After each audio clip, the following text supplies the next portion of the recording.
Penerapan media pembelajaran matematika. Kelompok Gauss, anggota kelompok pertama Delia Nurtriasi dengan NIM 060204200024. Yang kedua, Gina Yumna Zakiyah dengan NIM 060204200028. Yang ketiga, Marisanah Miratalhaq dengan NIM 060204200032.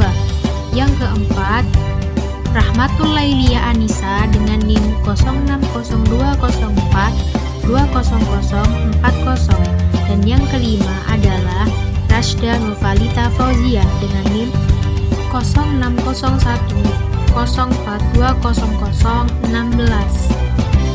Sasaran media pembelajaran Gasuga adalah siswa kelas 7 SMP.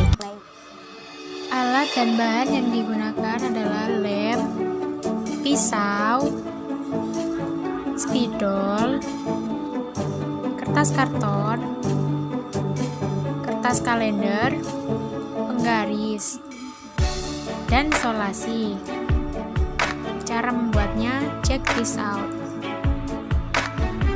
Yang pertama, potong kardus menyerupai pola. Hati-hati saat menggunakan gunting.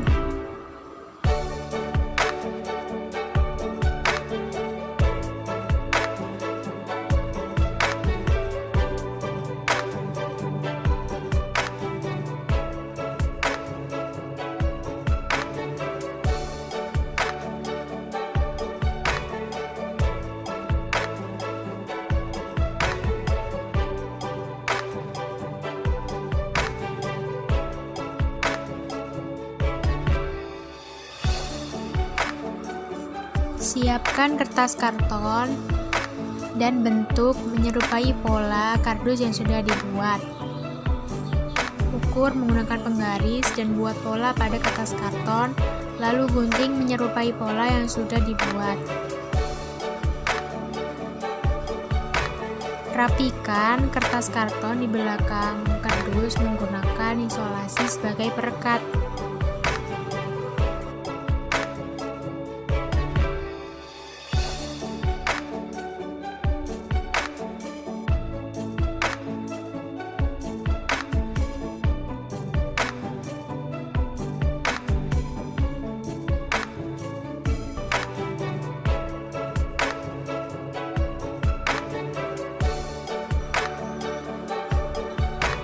Selanjutnya, gambar garis sesuai dengan materi dan pasang alat peraga. Kami dari kelompok 5 bernama Gauss akan mempresentasikan mengenai media pembelajaran yang kami buat yang bernama Gasuga. Gasuga merupakan kepanjangan dari garis sudut kelompok Gauss. Yuk kita simak penjelasannya. Garis. Yang pertama, saya akan menjelaskan terlebih dahulu mengenai pengertian garis. Jadi, garis adalah suatu susunan titik-titik yang saling bersebelahan serta berderet memanjang kedua arah. Kemudian, saya akan menjelaskan mengenai kedudukan dua buah garis. Yang pertama, yaitu tentang kedudukan garis sejajar. Dua garis dikatakan saling sejajar apabila dua garis tersebut berada pada satu bidang atau perpanjangannya tidak akan pernah berpotongan. Pada media pembelajaran yang kelompok kami buat, garis A dan B merupakan garis sejajar. Adapun beberapa sifat dari garis sejajar, antara lain 1. Melewati suatu titik di luar garis. Bisa dibuat tepat satu garis lain yang sejajar dengan garis tersebut. 2. Apabila terdapat satu garis yang memotong salah satu dari dua garis yang sejajar, maka garis tersebut akan memotong garis kedua. Yang ketiga, apabila suatu garis sejajar dengan garis lainnya, maka kedua garis tersebut juga akan saling sejajar satu sama lain. Yang kedua, tentang kedudukan garis berpotongan. Dua buah garis akan disebut berpotongan jika kedua garis tersebut mempunyai satu titik potong atau biasa disebut dengan titik persekutuan. Pada media pembelajaran yang kelompok kami buat, garis A dan C merupakan garis berpotongan, begitu juga dengan garis B dan C. Yang terakhir, tentang kedudukan garis berhimpit. Dua buah garis akan dikatakan berhimpit jika kedua garis tersebut mempunyai setidaknya dua titik potong. Pada media pembelajaran yang kelompok kami buat, garis berhimpit terjadi jika garis B digeser ke garis A. Sekian penjelasan mengenai materi garis. Saya akan menjelaskan mengenai sudut. Sudut dapat diartikan sebagai sebuah daerah yang terbentuk karena adanya dua buah garis sinar yang titik pangkalnya saling bersekutu atau berhimpit. Sudut menggunakan satuan derajat. Jenis-jenis sudut. Yang pertama, sudut yang besarnya 90 derajat disebut sebagai sudut siku-siku. Yang kedua, sudut yang besarnya 180 derajat disebut sebagai sudut lurus.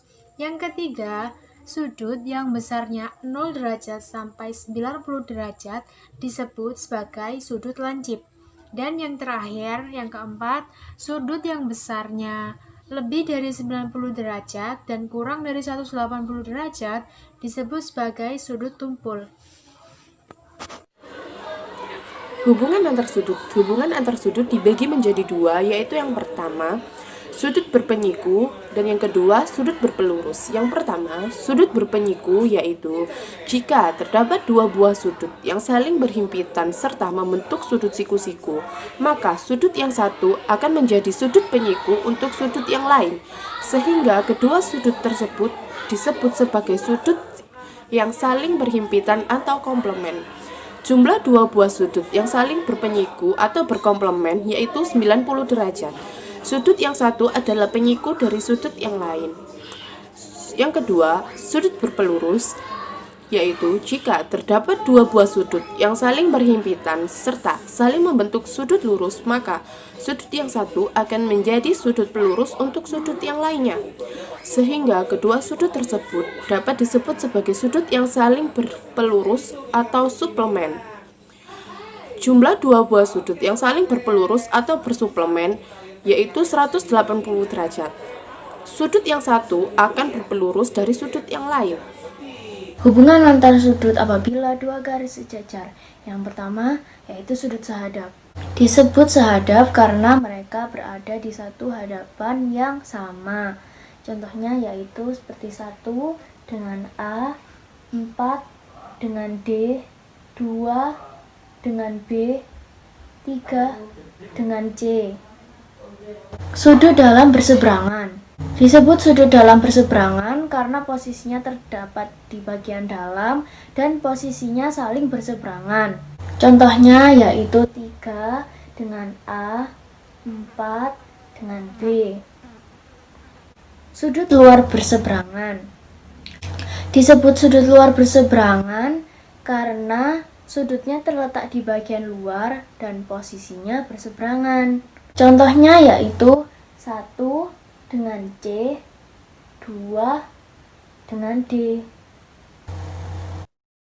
Selanjutnya, sudut bertolak belakang atau sama besar merupakan suatu sudut yang posisinya bertolak belakang.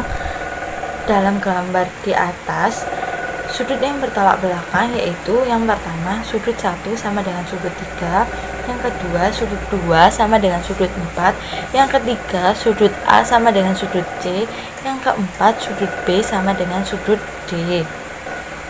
Pasangan sudut yang saling bertolak belakang terjadi apabila terdapat dua garis berpotongan sehingga dua sudut yang letaknya saling membelakangi titik potongnya disebut sebagai dua sudut yang bertolak belakang. Dua sudut yang saling bertolak belakang merupakan sama besar. Selanjutnya, sudut luar sepihak. Sudut luar sepihak merupakan suatu sudut yang terletak di bagian luar serta posisinya terletak pada sisi yang sama. Jika dijumlahkan, sudut yang saling sepihak akan membentuk sudut 180 derajat. Sebagai contoh, sudut 2 ditambah sudut C sama dengan 180 derajat dan sudut 1 ditambah sudut D sama dengan 180 derajat. Selanjutnya, sudut dalam sepihak. Sudut dalam sepihak merupakan sudut yang terletak di bagian dalam serta posisinya terletak pada sisi yang sama. Jika dijumlahkan, sudut yang saling sepihak akan membentuk sudut 180 derajat. Sebagai contoh, sudut 4 ditambah sudut A sama dengan 180 derajat, dan sudut 3 ditambah sudut B sama dengan 180 derajat. Kelebihan media Gasuga yang pertama adalah harga bahan-bahan yang digunakan terjangkau dan mudah didapat. Yang kedua, mudah dibuat baik secara individu maupun kelompok. Yang ketiga, mempermudah siswa memahami materi garis dan sudut. Dan yang keempat, menarik, menyenangkan, dan mudah dipahami. Kekurangan media Gasuga yang pertama adalah media Gasuga tidak tahan lama dan mudah rusak. Yang kedua adalah keterangan mengenai materi pada media yang terbatas. Dan yang ketiga, membutuhkan ruang lebih untuk penyimpanan.